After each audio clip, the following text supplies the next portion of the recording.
किसी ने सच कहा है कि जिंदगी के हर मोड़ से होकर गुजरना चाहिए। क्या पता किस मोड़ पर मंजिल बाहें फैलाए आपका इंतजार कर रही हो।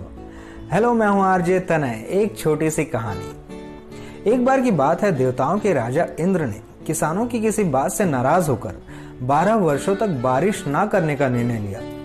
उन्होंने किसानों से कहा कि अब आप लोग 12 वर्षों तक फसल नहीं ले सकेंगे। सारे किसान चिंतित हो उठे और उन्होंने इंद्रदेव से वर्षा करने की गुहार की।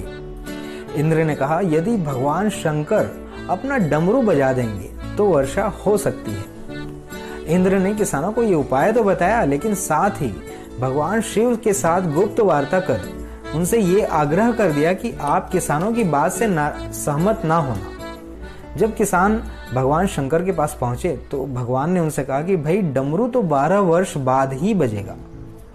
किसान निराश हो उठे और उन्होंने 12 साल तक खेती ना करने का निर्णय लिया। लेकिन उनमें से एक किसान था जिसने खेत में अपना काम करना नहीं छोड़ा। वो नियमित रूप से अपने खेत पर जाता, अपने खेतों की जुताई करता, बीज बोने का काम करता, अपने खेतों की देख रेख करता। ये सब देखकर गांव के किसान उसका मजाक उड़ाने लगे। कुछ वर्षों बाद तो गांव के किसान उस मेहनती किसान से पूछने लगे, भाई, जब आपको पता है कि 12 साल तक वर्षा नहीं होने वाली है तो आप अपनी ऊर्जा और समय क्यों नष्ट कर रहे हैं? उस किसान ने उत्तर दिया, मैं भी जानता हूं कि 12 वर्ष तक फसल नहीं आने वाली, लेकिन मैं ये काम अपने खुद के अभ्यास के लिए कर रहा हूं, क्योंकि 12 साल तक मैं कुछ भी ना करके मैं खेती किसानी का काम भूल जाऊंगा।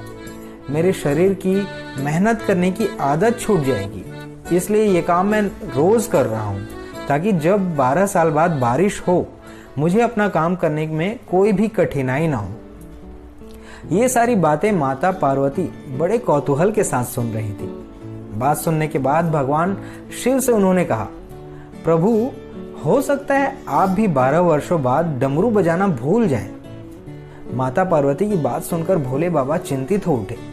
उन्होंने डमरू बज रहा है कि नहीं ये देखने के लिए डमरू उठाया और बजाने का प्रयत्न करने लगे। जैसे ही डमरू बजा, बारिश हो गई। जिस किसान ने अपने खेत में मेहनत की थी उसके खेत में भरपूर फसल आई और बाकी के किसान पश्चाताप के अलावा कुछ भी न कर सके। दोस्तों, अभ्यास हमें परिपूर्ण बनाता है। अभ्यास काम की गुणवत्ता को टिकाए रखने का सूत्र है। 2 सप्ताह, 2 माह, 2 वर्षों बाद कभी तो लॉकडाउन खत्म होगा, कभी तो सामान्य जनजीवन शुरू होगा, लेकिन नकारात्मक बातों पर अपना ध्यान लगाने के बजाय अगर हम अपनी कुशलताओं को, ज्ञान को आदि को बढ़ाने का अभ्यास करते रहेंगे तो डमरू कभी भी बजे, हमारी तैयारी पूरी रहेगी। आने वाली सभी चुनौतियों का सामना हम कुशलता के साथ कर पाएंगे, अपनी पूरी क्षमता के साथ कर पाएंगे। दोस्तों, कोरोना अभी गया नहीं है, अपना ध्यान रखें। आप घर में रहेंगे तो आपके साथ अन्य लोग भी सुरक्षित रहेंगे। अपनी क्षमता, अपनी योग्यता के अनुसार जरूरतमंदों की सहायता करेंगे तो हम सभी इस जंग को अवश्य जीतेंगे। याद रखें, डमरू कभी भी बज सकता है। फिर मिलेंगे किसी नए विचार, नई कहानी के साथ। नमस्कार।